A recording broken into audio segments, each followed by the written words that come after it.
Right, so I thought for something different, we'll talk about perhaps some of the gear that I take.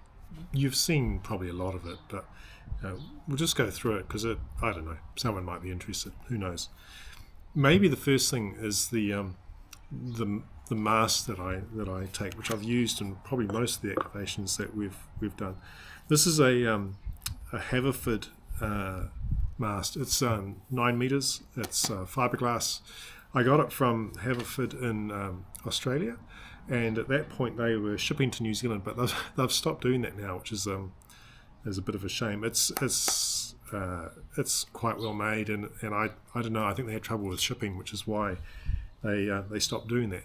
You can get an alternative in New Zealand. There's a company called Maintrack. They do a very, very similar product, probably a little bit more expensive, but actually it's a little bit more robust. It's thicker. It's about the same length, 9 meters or so. So perfectly adequate. Maintrack is a company on the west coast of New Zealand in Westport, I think, and they ship almost. If you order it in New Zealand, it'll be there within a couple of days. So quite a good option.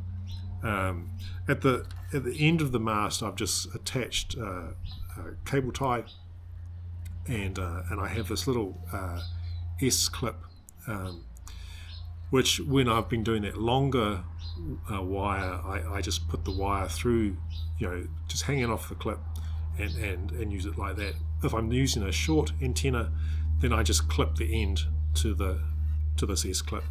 So that's the mast, which is I've used this a lot now. It's been pretty reliable. I lost the end cap, had to print something else. The beauty of being able to do that now. Now the radio, the G90, which you see me carrying a variety of different things. Normally it sits in this ammunition tin. It's which I painted white mainly to keep it a bit cooler. So inside here, I always have the same stuff. Just I keep everything together that way. So I've got the power cable, the microphone, some coax,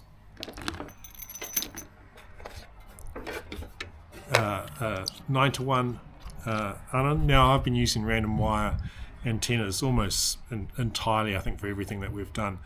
For me, the ability to be able to change frequency I've found really, really great with them. So I built this one. I've got another one you might have seen that was practically identical. It's blue, and I used there's plenty of YouTube videos on how to build these. This is just in a jiffy case. I mean, they cost very little to build. You can buy them, and if that's what you want to do, then fair enough. But they're very cheap to make, and I'd encourage you to make one if you have the ability or if you got the time. The other thing I carry is a choke. Now, to be fair, I probably don't need to use the choke on everything. I definitely need to use it on 80 meters when I'm using a shorter antenna. I've had trouble with RF coming back into the radio, certainly with the 705 on 80 meters with running like a 10 meter random wire or a 12 meter random wire. So the choke certainly tidies that up, and I don't see it as a great penalty. And I built this choke as well. I mean, it's really just a toroid with some coax wrapped around it and some BNC connectors on the end of the box. It probably costs, well, the BNC connectors are probably the most expensive part. Maybe it costs $10 to build. Not a great lot. The coax inside is RG174, so a little bit more lossy than RG58, but you're not using a lot of it, and it's and for a choke it means you can get multiple turns quite easily. So that's a good idea. The feet for the G90, trying to make it a little easier to operate. The trouble with the G90 is it has no stand itself, and well, I guess in many ways the 705 is similar, and so you need something to sort of just raise it a little bit off a flat surface. I have a battery in here. This is a 6 amp hour battery that I got when I was in Europe. I use this, or a 7 amp hour. You probably get a good couple of hours out of that, which is enough for most activations. And lithium iron phosphate, very light. It gives you a good voltage until it gives you nothing at all. And so they've been great. It fits nicely in the box. Not a great deal of weight to carry around. And then the G90 itself, which you've seen multiple times already. So that's all. It all just fits into the box there. So it makes it a nice sort of just grab that, and you know that everything's in there. Well, everything you need in order to function at that point. So the other thing I have is my bag of other pieces. So in here, actually, to be honest, I'm not going to be entirely sure what's in here, but it's always going to be a mess. This is the collar that we use to keep the mast up. I drew this up in Tinkercad actually, and then printed it. It's very light. It's the diameter here is just for that second section of the mast. Sure, I put 4 holes in it. That was probably stupid. I could have done them just 3, but there you go. First time building something. You think it through later.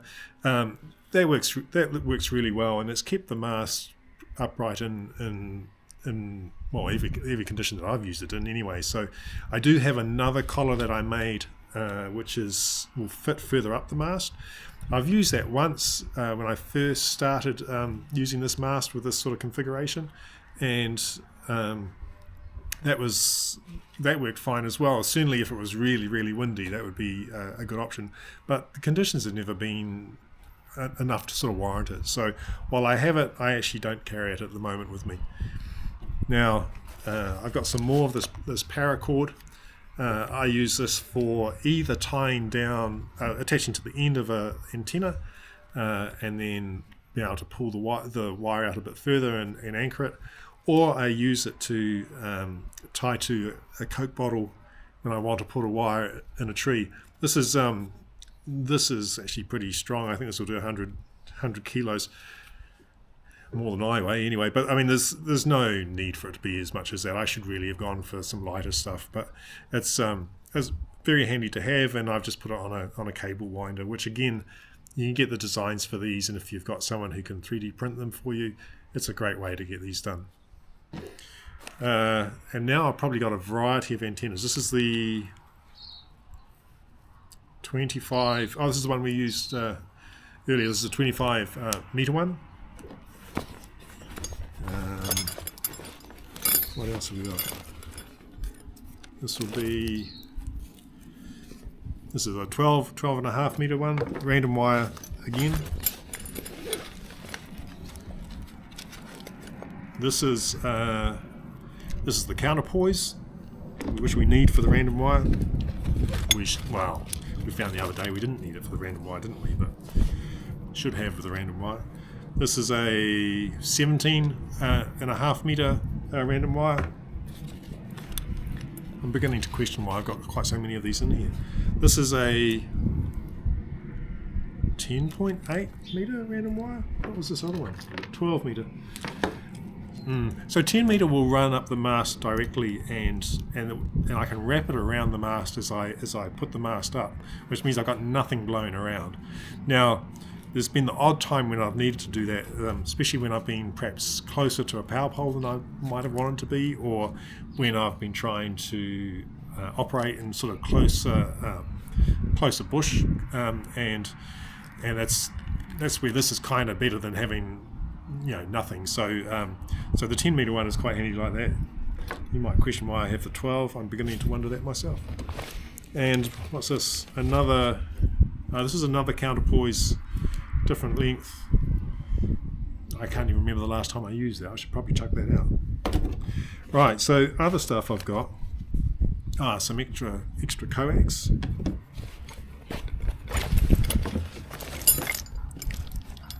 It looks like we've got a couple pieces of extra coax.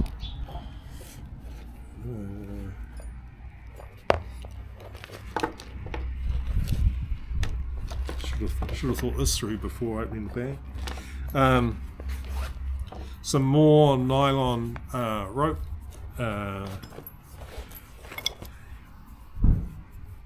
For reasons that I don't recall. Oh, I know. If I, from time to time, occasionally, not a great deal, I've used a dipole and I've needed something else to hold the other leg further out. So I've done an inverted V, and I've used either this for one side of it and this for the other.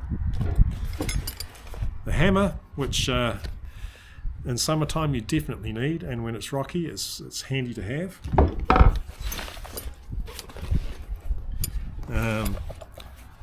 My logbook now.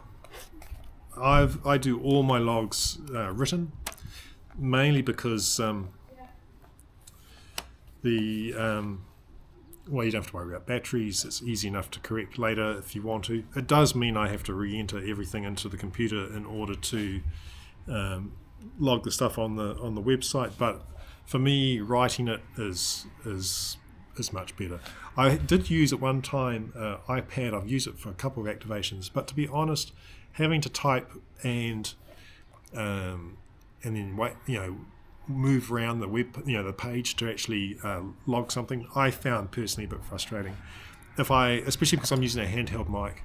So the nice thing for me about using a logbook is that I can actually call with one hand and I can write with the other, and so it's just convenient. Looks like we've got an assortment of pegs for both the holding down the collar to keep the mast up, and also the end of the wire, and our there's another peg, and our handy rubber ties for when we get those dock signs and we want to attach the mast to something. 2 of those. That's good. And this is pretty much it. Oh no, a adapter. I wonder where that had gone. So that's good to know. Spare pen. A couple of cable ties, and